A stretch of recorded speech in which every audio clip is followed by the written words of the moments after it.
Dikutip dari berita online www.simpulindonesia.com, Makassar TV, dan media inspiratif.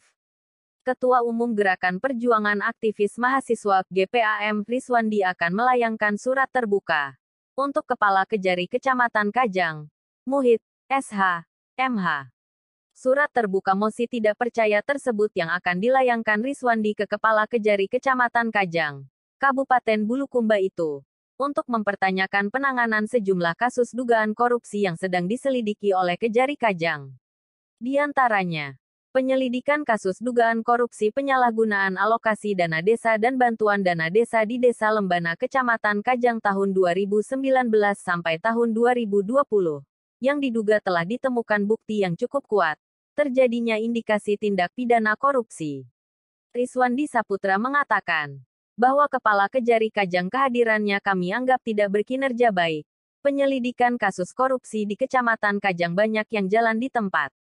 Tugas dan fungsinya dalam melakukan penindakan hukum terkait dugaan pelaku tindak pidana korupsi sampai detik ini belum menuai hasil, kata Rizwandi selaku Ketua Umum Gerakan Perjuangan Aktivis Mahasiswa, melalui pesan singkatnya. Senin, tanggal 4 Juli tahun 2022. Contoh kasus. Berkaitan dengan dugaan kasus korupsi anggaran dana desa dan bantuan dana desa, BDD, di Desa Lembana Kecamatan Kajang. Wandi sapaan akrabnya menyesalkan Kejari Kajang sampai hari ini belum satu pun yang ditetapkan tersangka.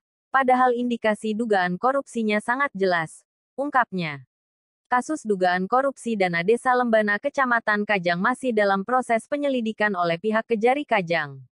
Sesuai Kop Surat Perintah Penyelidikan Nomor PRINT 01P 4.22.6.4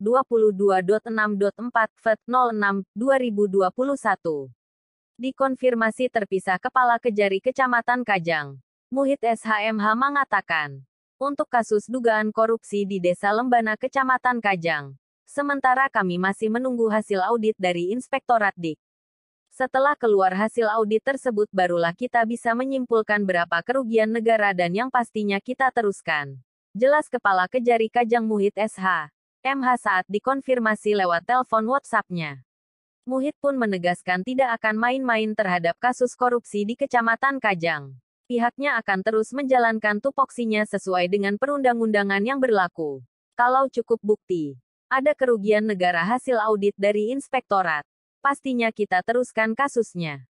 Kami berkomitmen akan selalu memberikan pengawasan, pencegahan dan penindakan terhadap kasus korupsi, tutupnya.